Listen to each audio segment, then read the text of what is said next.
Told you I was going to do it with my mouth. Hey, everybody. Welcome, of course, to the SYN Shop podcast. I am, of course, the Mighty Pong. I'm Krux. And due to my abilities of patter and keeping the conversation going, even when I'm doing completely different things. Hello, there is Zenifi. Hey. Oh, I'm here again. Speaking of Zenifi, thanks for the subscription. Oh, yeah. Absolutely. I usually mean to do those right when they are free, which would have been 15 days ago, but alas, I forgot. Thanks. Because, I don't know. Yeah, I think it was Romeo. I'm going to blame Romeo for that one. He crashed a server whenever he came in. It just could not handle greatness of that magnitude, and so it all went to heck. I do want to thank. Things happen. Oh yeah, here especially. I do want to thank a couple people here. Let's see. About 24 hours ago, we had Triple Diagnosis throw us a follow. We thank you very much for that. Also, earlier today, In Ferguson 1 has followed us, former St. Louis resident here. But at any rate, and let's see, Spamzilla83 has thrown us a follow as well. Thank you so very much for that. And let's see, and of course, Zenifi, thanks. So let's Thanks see. for stealing Jeff Bezos' money and giving it to us. Absolutely, I absolutely. do what I can. Fantastic. Also, with Amazon Smile, you could register and have the SYN Shop. I'd take his money that way too, I think. Does that count? You can go to synshop.org/smile, and that actually redirects you to the thing to sign up. Oh, nice. Oh. I just got my statement or whatever for that, saying how much I've contributed to Synshop, and it's something like, I think it's over $300 or maybe even $600. Wow. Yeah, it's nuts. See my impact. So yeah. Oh no, maybe it's just $734. Maybe, I don't know if that's right.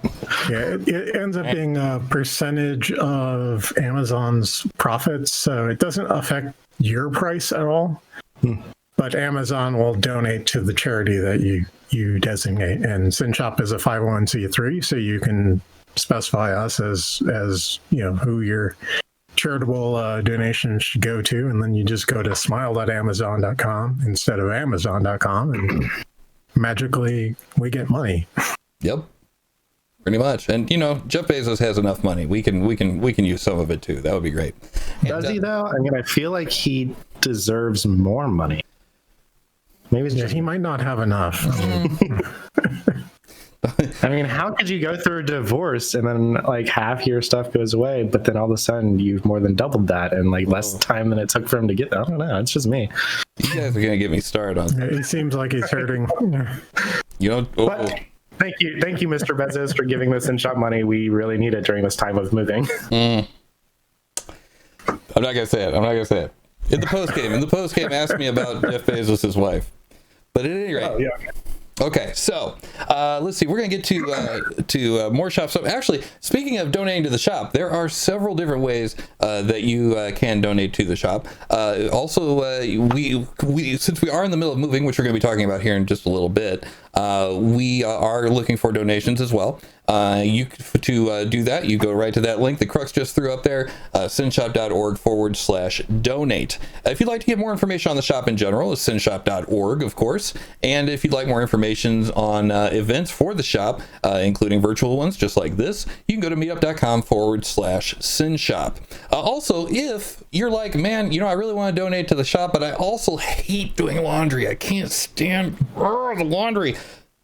You yourself can just type merch in the chat, and it will !merch in the chat, and look at that shirt. No one else in the world has a shirt exactly like that or like this. Oh God, you guys are both wearing it. I could go run and get mine. I totally forgot. I forgot to change. And I mean, sure, if you want to be a nerd. I mean, and we are nerds, so I mean, kind of. Maybe for the post show, when I actually go to the bathroom to go, during our post show, I'll change really quick. Because I saw it right when we were starting. I'm like, why am I wearing? I mean, Golden Knights, Vegas, fine, whatever. Mm-hmm. But I meant to wear my merch shirt. Wow, that's all right. And yeah, definitely do what I do or have done in the past, which is the laundry thing that you were talking about. Is when you're too lazy to do laundry, just buy fresh clothes. Exactly. And I did that for like 2 or 3 weeks when I started my first like major IT career job. Oh yeah. Actually, when I flew to Tampa for a month-long training, I didn't want to go to like a laundromat or have to deal with washing my clothes. So like 2 weeks in, when I ran out of clothes, I just went to the local Kohl's and bought another 2 weeks worth of clothes. And then I just shipped I basically shipped my dirty laundry back home.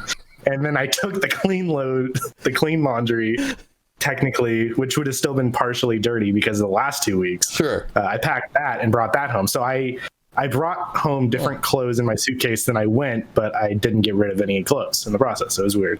Huh. But totally worth it because I was too lazy and I was making a lot more money when I moved to that job. So it was That does work for like socks. For shirts and whatnot, I gotta wash those first. I don't have to buy any socks anymore because sometime in like 2015, I got really pissed off one morning when I was getting ready for work and I couldn't find socks. So I bought like 100 pairs of socks on Amazon just out of like spite. Like I was just and Spike buying socks. Yeah, I had to give like 2 or 3 pairs to 2 different friends.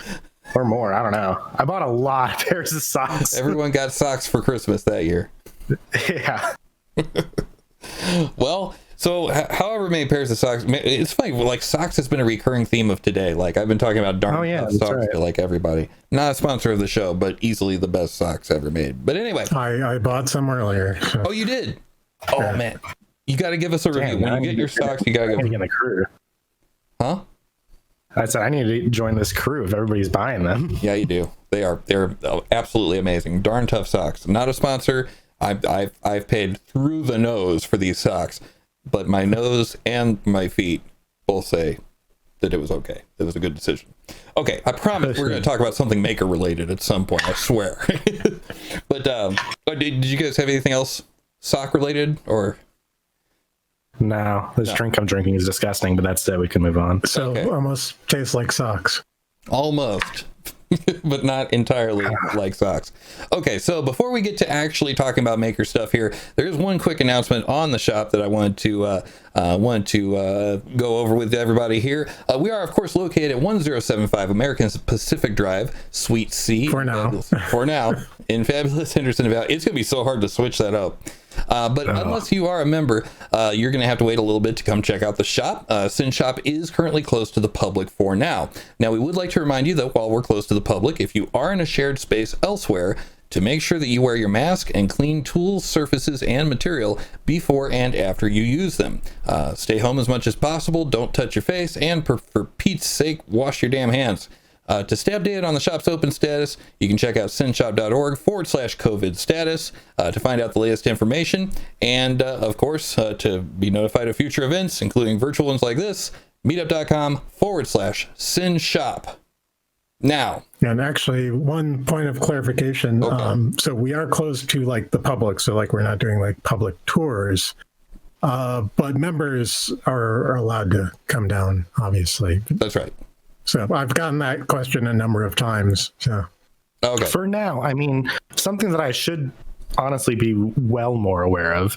How are we kind of operating at this point? If we wanted to talk about that a little bit, like as I understand it, a lot has been taken down, moved, dismantled. Like, are we actually still even open to members at this point? Or yeah, we are, but.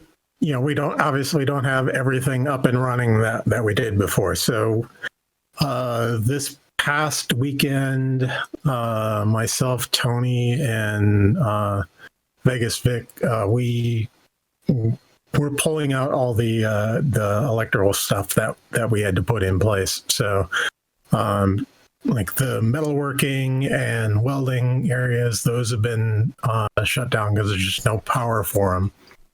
And those areas are kind of right now temporary, like staging for stuff we're moving around because we had to actually get a scissor lift and drive it around the shop to, get stuff from overhead. So as a result, the shop's kind of in chaos at the moment. We are going to be trying to get up and running certain things, get a 240 volt circuit in place so we can get like the table saw and the shop bot and some things back up and running.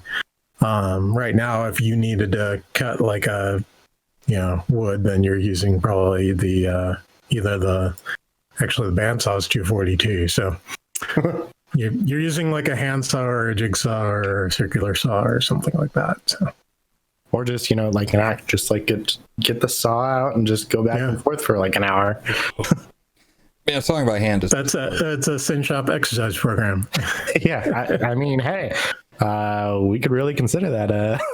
We could start marketing that when we move places because we need to host more events. Yeah, I definitely got my exercise in this past weekend because it was a lot of moving heavy stuff around. So Tony was the one up above doing all the electrical work, and then myself, Tim, and several others came down, and we were moving things around. So some of the stuff is rather heavy, like one of the transformers we had to move weighed 1,050 pounds. Jeez, what is in it? Is it just like lead? Like what is in it? It's an iron core and copper windings. Yeah, and that's it's a whole bunch of. It's just a lot of that just equates to heavy. Yeah. I think it took 4 or 5 of us to move the mill when we had to move that. I saw it was moved. I was like, oh god. Yeah, like we tried to move it and like everyone pushed and the mill did not move. Yes. So we had to actually get some crowbars in place to kind of get it actually like moving and sliding. Yeah. And then once we had the people in place, that worked. Yeah. So one of the lathes we had, me and Tim moved it with a pair of dollies. Yeah. It's some creative ways of moving things. Yeah, you always have to find those wherever you can. Just to give a quick recap to everybody, the SYN Shop, is currently located at that address I gave earlier, but we are going to be moving within Las Vegas.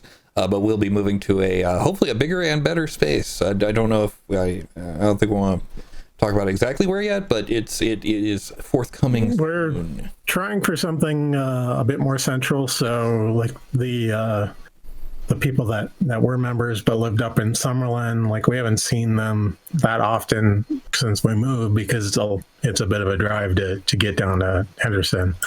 Yeah. So. They'll put us hopefully in a more central area, assuming that financing and all that goes through correctly. That seems to be going well so far, but things go. I really like the tentative location. I mean, just being close to the airport itself. I mean, we won't like announce anything, but it's near the airport. It's more central. That's central. Yeah. I think it's only going to be a great benefit to the shop, honestly. People flying in or something like that, they'll be able to more easily stop by, like especially like during like the hacker summer camp, times. It's going to be visitors. It's going to be actually once we could actually travel again, which I'm hopeful, but I think it's going to be a great location. Hopefully, fingers crossed. We're moving through the process. Yeah, I think one of the things that I like about it is we're able to start fresh. We're able to start completely over. You know what I mean? Like, and we have a lot of blank slate. Yeah, exactly. Yeah, we have, and I mean, not to say like the move from 4th Street to Henderson was bad. I mean, I did like the design of the shop that we currently have. Anyways, but there's so many members that have become permanent members since moving to Henderson, and they've obviously expressed significant interest and like of the possible tentative new place, that bringing all these minds and hopefully being able to get in there before we actually do the move, because the last move was really quick. It was rushed. This one, hopefully we have sort of that leeway time to actually like blueprint and map and actually get actual members to come down before we technically like fully 100% secure the location. We're hoping to, you know, once we're like actually in the more defined process, to bring some members down, and we're just gonna have like think sessions, I guess, whatever, like, you know, where is stuff going to be best placed. And I think that's going to be really great when we actually do that, because it's gonna help out the shop way more in the long run, and hopefully we just have like a even more fluid, you know, space, I guess. Yeah, I mean, I think there's a lot of like lessons learned to be had of like, you know, where we're at downtown versus their current location, and then what we want to do in the new location. So like Tony had some great ideas that hopefully we can actually implement that'll like improve the way we were doing woodworking, because like how it is now, sawdust just gets all over everything, and so we came up with a good way of hopefully dealing with that. It'll also make doing the dust collection a bit easier too. So very cool. Okay. Yeah, man, that guy Tony has been doing like so. Tony's insane. Yeah, he's been doing. Tony's so insane. Work. Like he's you know, an American treasure. Yeah, he takes shit seriously, and no, absolutely. I just like that he's always out for safety. Yeah, absolutely. Like some people just want to get the job done with bandages, like people I may or may not work with. But you know, having somebody on the team that's like first thought on their head is like, you know, organization and safety. It's pretty top. So thank you, Tony. Yeah, definitely. Yeah, and to say nothing of the work that you, Krux, and Akeen have been putting into this, like, as well. Like, it's just a ridiculous amount of work, and you guys are awesome. So, there you go. Well, fun. Yeah, hopefully everything works out. And yeah, I think it will. we won't have too many major hiccups. I have this thought in my mind currently of once we have like more documents, like more so signed, that this is like a top like thing that we're chasing, I guess you could say. Like it is now, but like we're still in like a weird zone. But once like it's like more or less like we're in the financial process, something that I want to do is, I drove by there on Wednesday, just like by myself. I just drove by and kind of walked around the building and just like stared at it from afar because I'm weird. There's this little area where the roll-up garage is. I like had this burning desire just to like, even before like anything's official, I kind of just want to take like a camping table and just like have lunch there, just eat there and just be like, listen to the sounds around and just be like, you know, okay, this is going to be our new home. Like, I don't know. It's just a weird thing that I had in my head. And so once we're a little bit more deeper into the process, I guarantee you I'm going to be doing that. You're gonna light some I will candles. let people know. Yeah, it'll be a nice location to do like, you know, SYN Shop barbecues and So Awesome. super stoked. Matt Hatter in the chat says +1 for table saw power. There's a table saw fan among us, and he's like, hooray, table saws, I guess. Yeah. So, yeah, that is one of our more used tools. Like if you're doing woodworking, you're definitely going to be using the table saw more than likely at some point. Like that, the laser cutter. I mean, for me personally, I'm excited because usually when I have project ideas, where I actually work, like the office I go to work at, it's fairly close to this tentative location. And so I'm hyped because I could like go buy supplies or something at Home Depot and kind of like one fluid route. Like I could just stop by Home Depot or Lowe's and then get to the shop. Or one of the other lumber places in town. But I don't have to like backtrack at all. Like the part that like gets me is like where my work is and where the SYN Shop is currently and where I actually live, which is like 20 or 22 miles away from the shop. I always have like a internal battle with myself. I'm like, do I want to like buy the supplies here and go all the way over here and bring it all the way back? But now in my head, it's more of like I could hit it in one linear fashion, and that excites me. But that's me. That's me being selfish. I am only thinking about myself in this scenario. So that's where we are. Yeah, I mean, it'll be nice for me because like I live right by the airport, so Oh yeah, that's even as better. happenstance, like I could ride my bike to the shop most days if I wanted to. Actually, though, I've ridden my bike to the current location too, so it takes about an hour to get there. So, So for number one, Birdie asks, where is centrally located? This is if we get this certain space, it is just south of the airport. Yeah, literally. Like if you've joined the Synshop Discord and you've looked in the shop move channel, we've had discussions on what we want to put on the roof of the building because we will have kind of unfettered access, more or less, to the roof. And, that's going to be a nice thing too. Is the current location, like we don't have access to the electrical room or the roof or anything like that. So there's things that we can't even consider doing, and so it's just nice to be able to actually consider more options. And one of those options is we have a lot of aviation. What would it be? Just a lot of aviation enthusiasts. Enthusiasts, hobbyists, people that like aviation. And right now, I don't think we have a direct line of sight, but there's things that we may or may not want to do. Add tech to the roof. Lots of lasers. Tons. Yeah, lots. So many lasers. Yeah, that'd be fine right next to the airport. We know it makes the airport angry and the pilot's not happy, and we just want them to know that we're here. That's right. That's all that matters. We just want them to know that we're here. It's our way of saying we love you. That's what it is. Yeah. That's why it's red lasers. Everybody expresses love in different ways. Haven't they read the 5 love languages? There's like I don't know any of them. Yeah, blazers. What's that? I don't know. Dodge a wrench. You could dodge a ball. Right. That's one of them, I think. Yeah. We can shoot up like fireworks too. That'd be fun. Yeah. And then there's the people who really love engines on airplanes, and so that's what we're kind of after here. I don't know. Completely off the rails.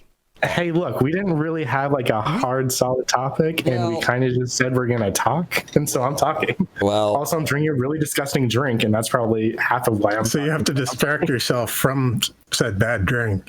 Yeah, no, by talking. You could probably watch back on this recording and see me wincing every time. Every time you drink, it's just awful. It's so terrible. And I have more. So, what is the beverage of choice tonight?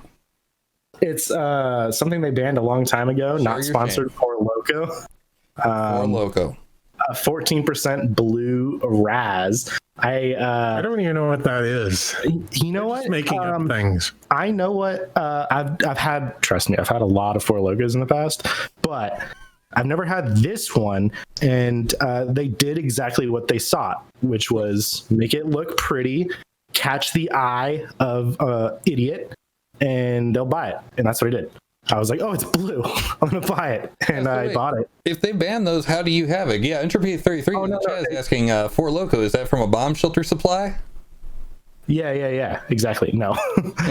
There was a certain ingredient in them previously that they had banned, and so they were off the shelves for a little while. Okay. But they removed that ingredient, which I think was more or less just caffeine. So they didn't want to give you 14%, alcohol with caffeine in it. It's like a freaking Red Bull at that point, an alcoholic Red Bull.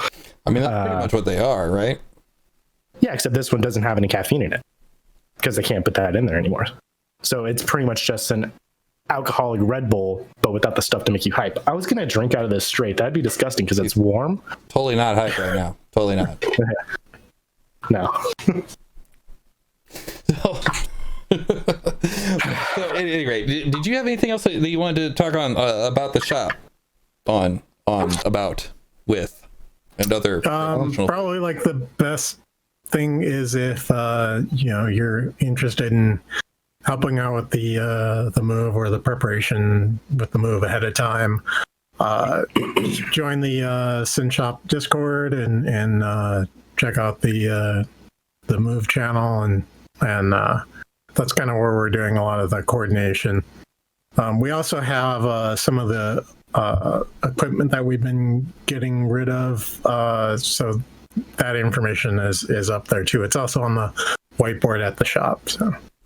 So if you'd like to purchase some older equipment from us, or if you'd like to find out more ways about how you can help, you can stop by our Discord. And how, Krux, tell me, how would one go to our Discord? Maybe it's forever a mystery that no one would possibly know how to do that. Well, except you. You are the only one. Whoops. I mean, or me, I'd probably just go to synshop.org/Discord and maybe that would get you there. Yeah, so I was thinking about this earlier today. Actually, no, that's not true. I was thinking about the fact that I didn't. So, okay, first of all, today is my birthday, right? And birthday. Happy birthday. Thank you. Thank you. But as a part of that, I told you that to tell you this. As a part of that, I was like, I don't want to do anything this week. And so I didn't. And I thank you so much. I appreciate that. And yes, Socket is super adorable as well. So I planned just about nothing. Now we have a little, a group that gets together and we used to work from the shop, and now we kind of work from the shop from home. And as a part of that, we were talking about how I was like, I got nothing for tonight. I brought nothing to the table tonight. But then someone mentioned that I should do an episode on plagiarism, and that was Forge, by the way. I'll give her credit. It's not plagiarism. Aptly named. Exactly. Yeah. So she was like, yeah, you should do an episode on plagiarism, like, being the joke being that if I do it, then it's plagiarism. But that started me thinking about the phrase, good artists borrow, great artists steal, right? So I had heard that it was a Steve Jobs quote, right? And then I had heard, well, so actually I looked it up, and there's a link that will be in the description if you're looking on, if you're looking at this on the YouTubes, or in the chat if you're watching us right now. But that's just that did not come over well. Yeah, no, it didn't. That did not travel well at all. Here, we'll try this. We'll get this. Here. Was there a comma in? Yeah. A hyperlink? What? I'm pasting that straight from my browser. I don't know how the hell that happened. That was weird. Okay, at any rate, so from the article it says, the quote in this form was a favorite of Steve Jobs, but he was probably misquoting Pablo Picasso, who said, lesser artists borrow, great artists steal. He might be rephrasing Igor Stravinsky, but both sayings may well originate in T.S. Eliot's dictum. Immature poets. I'm 12. All right. So am I. Yep. Okay. And he writes in his dictum, immature poets imitate, mature poets steal, bad poets deface what they take, and good poets make it into something better, or at least something different. The good poet welds his theft into a whole of feeling which is unique, utterly different than that from which it is torn. The origins of this quote itself is an example of great artists stealing. Dictum hardly even know I'm nice. So basically that's what where the whole thing comes from is originally from T.S. Eliot. That you can take a thing that someone else has made, and if you are borrowing it, right, then you're just basically replaying it, right? But when you steal it, this is from the article basically. When you steal it, what that is saying is that you're making it your own, right? You're taking that thing and you're twisting it in a way that it becomes yours, right? You're stealing it. You're not borrowing it. You're not. I'm trying to think of a good example here. Like I would even. The example literally is me whenever I code. I mean, I will steal up and down the internet, but I have to modify it in such a way that it works for me. Yeah. I wouldn't necessarily say that, like, for example, the first time I was on the show, I talked about home automation. Yeah. to design my Lovelace dashboard within Home Assistant. I didn't just think of that one day. I looked at other profiles, other people's configurations, and how they set up and how they do their flow with home automation and dashboard configs. And then I tweaked the themes, I moved stuff around, I added different entities, but it all started from somewhere else. I didn't just think of that. Sure. Yeah, I mean, an example I have is so the ring launcher that I built. I didn't come up with the concept of a ring launcher. Ring launcher, for people that are unaware, it's a form of impulse generator. It takes a lot of power and discharges it all at once into a coil of wire, and then you set a hard drive platter on top of that coil, which then induces a current in the hard drive platter because it's just a piece of metal, which then has a opposing magnetic field and then sends the disk shooting up into the sky. So there was a guy that created one, very rough, very hacky, on YouTube, and it's like the sound that it made when the platter went shooting into the sky is like, I want to build one of those. And it does sound pretty cool. I built one, but I made one that looks very pretty. Like it's all half-inch clear acrylic. You can see everything going on. See all the capacitors. You see all the capacitors. You see the display with the voltage climbing up. It has this big, control that you hold in your hand. So it's a lot. It's my spin on what a ring launcher should be, essentially. So. Very hot topic at Science is Everywhere festivals when we get to host them. Unfortunately, not this year, but previous years when we've hosted Science is Everywhere. The ring launcher, I would say the ring launcher, the Tesla coil behind you, Krux, and the laser cutter are the great things of those. And we usually put the ring launcher right next to the laser cutter. And so people get free little acrylic pieces or little wood pieces, and then they get to see us shoot hard drive platters into the ceiling.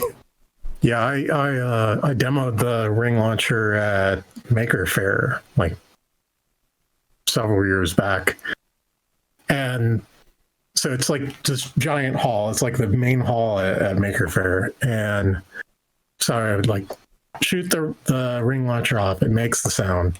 Yeah. And then a bunch of people come over to find out what the hell was that thing. Yep. Yeah. And then I give the explanation of how the ring launcher works and whatnot, and then shoot off again. And then another group of people comes over and dang. Just repeat that for 3 days. My voice was destroyed. Oh. But not the ring launcher, because that thing is persistently good. You woke up the following day in the induction of the coil.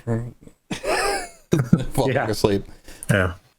He's even saying it so many times. In the post game, I want to ask you some questions about that, because I want to know where the hook is, how it gets off the ground. But we should definitely talk about that later. So you got basically that was kind of an instant of you saw someone do a thing, and so you were like, I can take that thing and do it better, basically, right? Yeah. Yeah.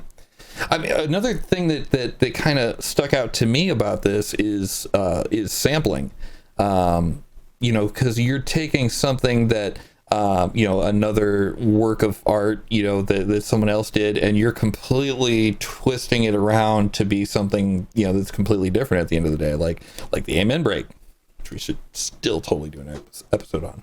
But yeah, you'll have to pester your jackalope a bit more. I don't know. I feel like I've pestered enough.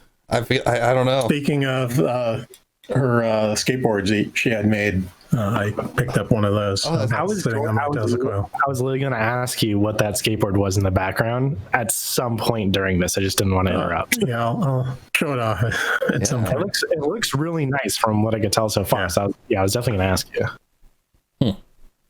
So I kind of wonder if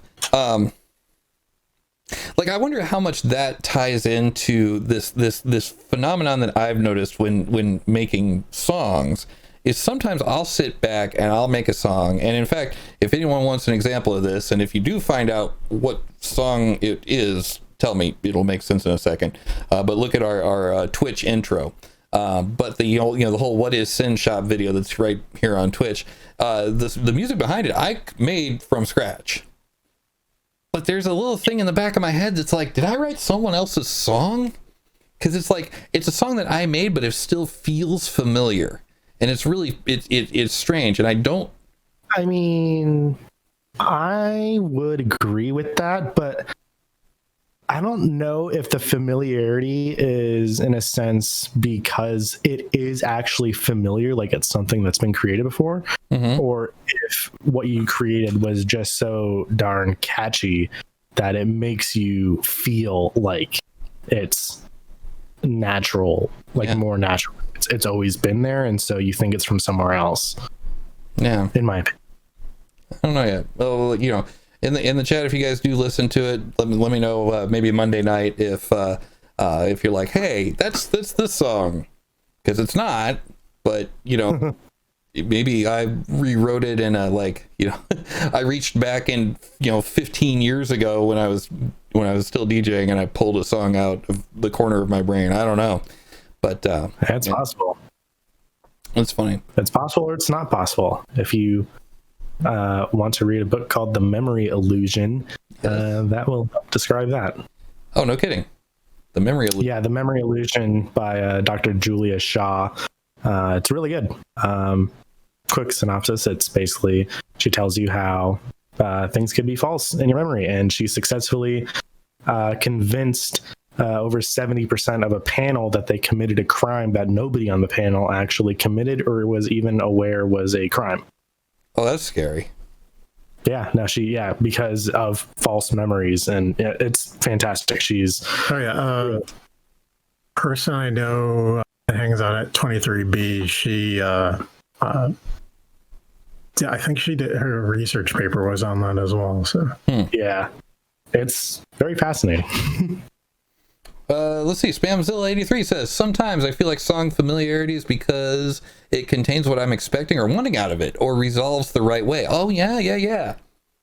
Like if it's like, because when a song is, like when you are listening to a song for the first time, a lot of times you can kind of know what's coming next just because of any, like past, even just being an avid listener of music, you can be like, okay, it's probably gonna do this next, and when it does that next, then it's like, yeah, I was right. Like you kind of get a good feeling from it.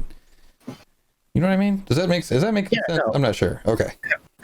I think it makes total sense. And while you were saying that, I was kind of thinking, what if that is kind of the reason why you get songs stuck in your head? Because I often think about when a song is like stuck in my head, is it because the song didn't have the type of resolve that I wanted it to? So I'm constantly I'm just always thinking about the song, and I'm always like just repeating it in my head, but I can never end it because the way it actually ends, the way it was recorded to end, doesn't feel like a resolution of the song. And so, I mean, I could completely believe that. Yeah.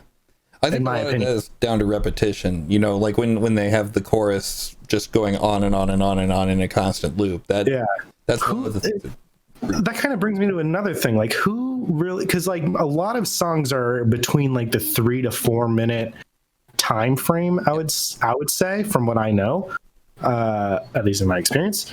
But songs that end up in the 2 minute time frame, like sub 2:30 or over 5 minutes, they feel so unnatural to me.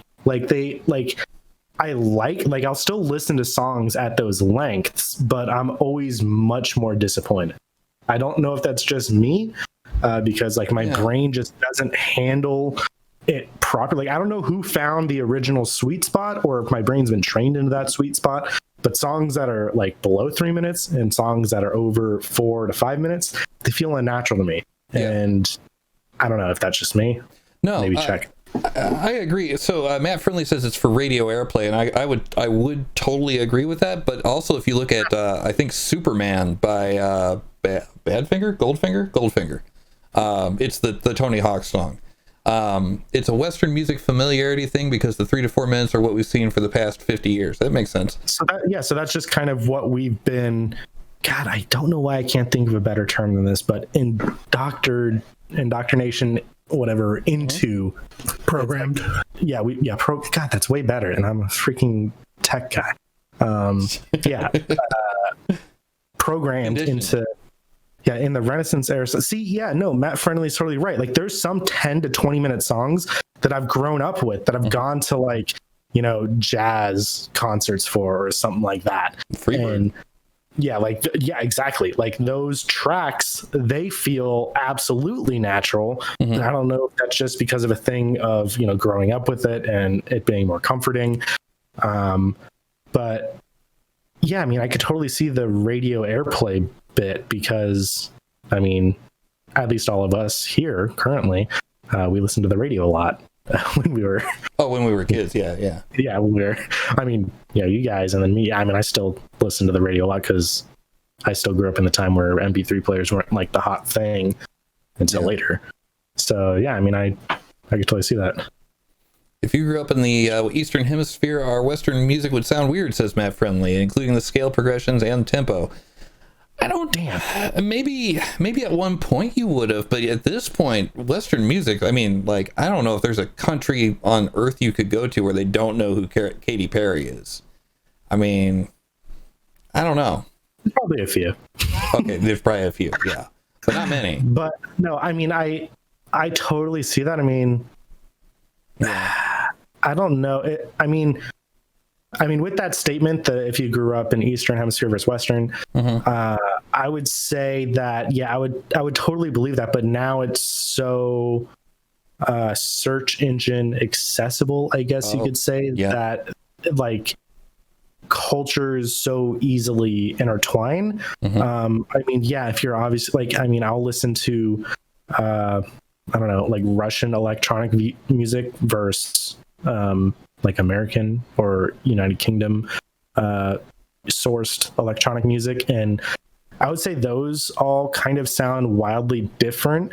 But I don't know, it's hard to really define like that in my head. Like, I wouldn't be able to, if I heard a song, I wouldn't be able to source exactly where it came from. So I feel like it's just all kind of like a mesh at this point. That makes sense. Like all music across the board, I just think for some stupid reason that it all comes from the same place, even though I'm clearly searching out cultured music. Guess. One thing that could, you're talking about European music and sort of like the difference between the Eastern and Western music, but between Europe and the States, there's a difference. Like, if you listen to earlier rock, a lot of American stuff sounded a little bit, brighter, a little happy, blah, blah, blah. Whereas European stuff was a little bit more minor key-ish. And it has been, like, there's a theory. I don't know how smooth-brained this theory is, but it sounds somewhat reasonable. One of the reasons why someone has theorized that is the case is because American power has always run at 60 hertz. Whereas, have a good night, number one birdie. Join us on Monday night. I'll talk more about that later. But one of the reasons why is because our electricity runs at 60 hertz, which is a higher frequency than over in England, where they have 50 hertz. Like, that's their power runs at 50 hertz. Ours runs at 60 hertz. So it's the hum you hear when you hear power lines. Ours is a higher pitch than if you heard the same one there. Yep, there it is. Matt Friendly's backing me up there. Euro standard 50 hertz. Yeah, that's very interesting. I didn't know. So where I thought you were going to go with that was for some reason like with like American like happy music, and then I honestly thought you were going to go towards like European music being way more sad. And for some reason for some reason instantly I thought, just because they've been around longer and they've experienced more turmoil and they have more history, that they actually teach. And that's why songs progressively, or not necessarily progressively, more like continually sound more sad, I guess. I keep doing air quotes. If anybody happens to be listening to this audio version, which would be interesting if you did, I'm doing air quotes a lot. He is. No, he's... So Matt Friendly saying root A is 432 hertz in some theory, 440 hertz in others, slight detune, but over the course of a song will make it sound dissonant. When you say it will make it sound dissonant, do you mean with itself, or if someone's used to listening to 440 and they hear a song with A being 432, that they'll 432 is true, 440 is New World. Oh no, we're starting that fight now. Oh, to the person. Okay. We're gonna get into Mac versus PC before too long. Music. Yeah, one of these days, I mean, I don't know if I'm overstepping any bounds here, but one of these times we're gonna need to have Matt Friendly on the show. Yeah. Because dude's wicked smart in music, and so next time you have like a music themed show, okay. And if he is bored and doesn't happen or doesn't not disagree with being on a live show, one of these times, maybe he can come on. Well, Matt, if you're down for that, shoot me a PM. We'll work it out. But I need to make those shorter, the stream elements things. Anyway, no, okay. Maybe longer. Make it longer. I don't think I can. Yeah, so you can have like one message just take up the entire screen. Yeah. There you go. See, okay, now, especially if we get another musician on here, in addition to me, then we gotta get Jackalope on. And then we can talk about the end. If it was you, Friendly, and Jackalope, damn. That'd be a worthwhile show, I'm just saying. All right. Okay, so there was one thing that I wanted to, I did want to say about the other stuff here. Oh my God, here we go again. What's going on here? Oh my goodness. Another 5 tier 1 subs, just going far and wide to across the land. I'd like to, including Miss Jackalope. Yeah, that's what I was going to say. I'd like to point out the simulation has taken hold, and Jackalope is a part of that gifted sub train. Well, thank you, Matt Friendly, for making it rain yet again upon rain subs of joy all across the land. We do appreciate that very much. Thank you. So there was one last thing that I did want to make sure that I covered on the whole stealing thing, and I thought it was kind of interesting because I was like, oh, I had no idea about this. Get this guy on the show. All right, I'll have to do that then. And I also have to change the sub badges. I need to make better ones. But at any rate, okay. So in Macbeth, this is from an article from Lifehacker. Here, I'll throw a comment in the thing here. But oh, nope. There, no, still no. Yes, there we go. Okay, so in Macbeth, a ghost prophesies that Macbeth shall never vanquished be until the very forest marches on his castle. But then the English army marches on the castle holding branches from the forest, and Macbeth is vanquished.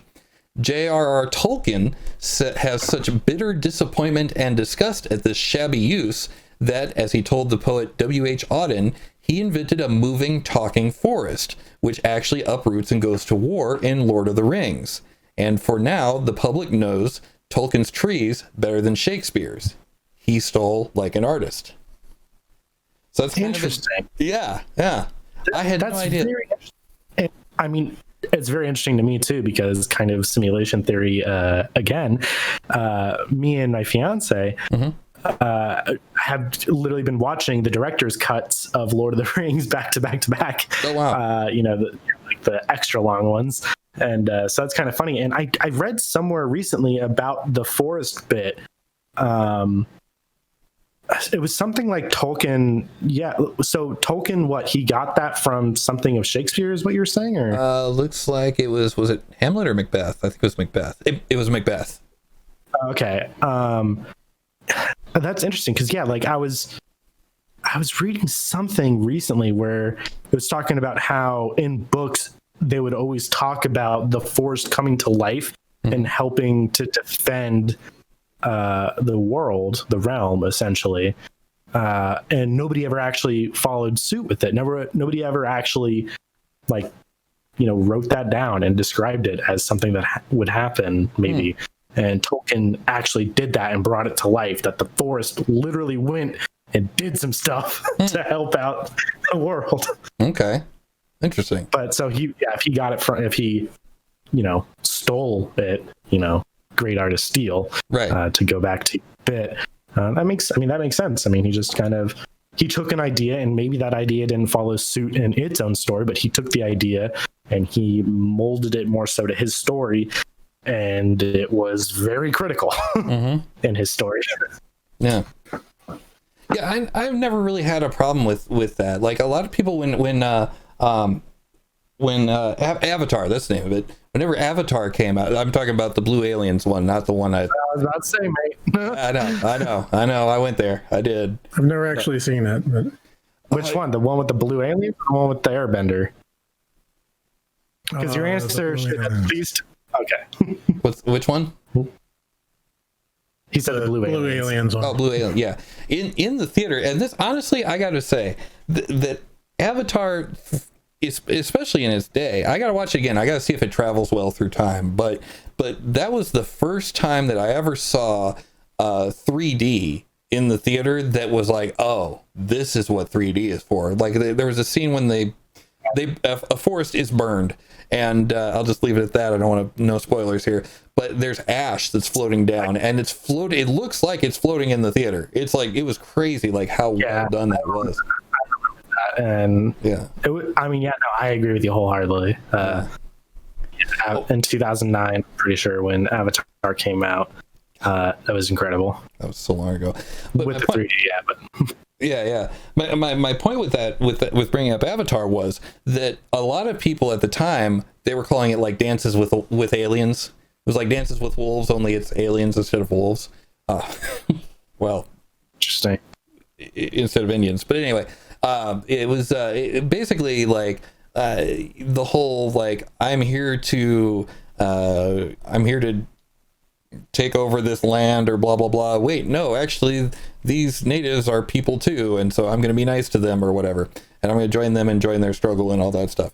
It's basically it's kind of Dances with Wolves, but it doesn't matter because he took that and made it his own story. And in this article, they go on to mention modern writers also steal Shakespeare's entire plots. The Lion King is a kid-friendly Hamlet, and West Side Story is Romeo and Juliet with a slightly less tragic ending.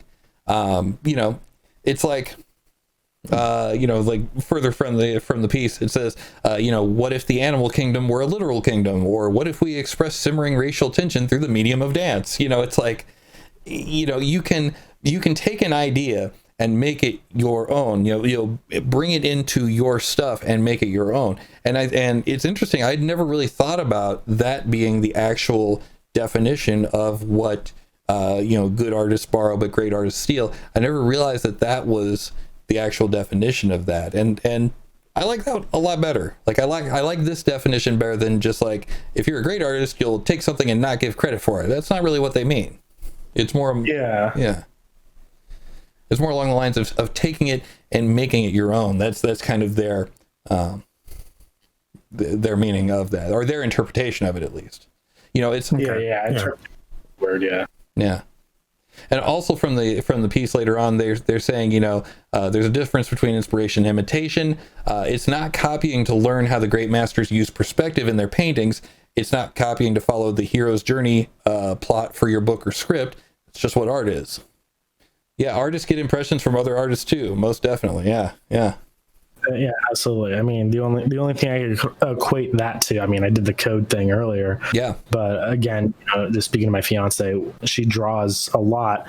And, while she comes up with like concepts and direction, she still has to look at like studies, like just art studies, and just like kind of hone in on other artistic craft to kind of build her models and build her I guess essentially artistic style and world. It's I guess I wouldn't say almost any artist in the world is 100% original Like, would you agree with that? Like, Absolutely. I mean, I don't want to like say that in like a dickish tone, but it doesn't, like, I don't think anybody in current times at least would be considered absolutely original. Like, they learned or perceived or thought of how a certain artistic style, whether it be music, art, code, was interpreted or shown to the masses. It wasn't something of original concept. It still kind of originated from something long ago. And I mean, you can't really define a date like that, so it's kind of hard to talk to it. Yeah. Well, yeah. So that was something very similar, along those lines as in this piece as well. It's to effectively break the rules, you have to understand and appreciate the rules and why you're breaking them. So, like, a lot of people you can get. I'm just basically summing up here. You can say, I'm a new artist and I want to do something that's never been done before. This is something that totally doesn't exist, blah, blah, blah. And you can create something that's like no one wants to watch. No one wants to watch, nobody wants to watch a student's experimental film. It even says in the article again. It's, if you don't know what the rules are, you don't know how to break them effectively, right? Mm-hmm. Yeah. It's like absolutely. If you know what chords should come next, then you'll be able to understand like how to throw someone a curveball by doing something slightly different. Yeah. Let's see. Romeo's got to go a little early. See you all next time, Monday at 7:30. Absolutely. On Monday's show, I'm gonna continue this disassembly thing, and I think I'm gonna tackle an ice maker. But at any rate, so yes. I think that's about the end of the show. If you want more information on the shop, you can go to synshop.org for more information about the shop. If you would like more information on upcoming events, including online ones just like this one, you can go to meetup.com/Synshop. If you'd like to join the Discord, you can go to synshop.org/Discord. All right, everybody, join us on Monday. Next week's show, I don't know. But anyway, until then, I'm the Mighty Pong. I'm Krux. Zenifi. I'm Thomas Tusano. There he is. And we're going to see you next week. Have yourself a great weekend. And take care. Bye. Hi, I'm the Mighty Pong, host of the show that you just got done watching. Hey, if you'd like to see the entire show and not just the first hour, make sure that you watch on twitch.tv/Synshop every Friday night for the main show. And on Monday nights, we have our special project night. So you can join us, build something, and basically throw stuff at us while we try to concentrate on things. It's a lot of fun. Kind of. But hey, anyway, we hope to see you there. It's a lot of fun. So join us over there, twitch.tv/Synshop. I am, of course, the Mighty Pong, and we will see you there. One take. Not one take.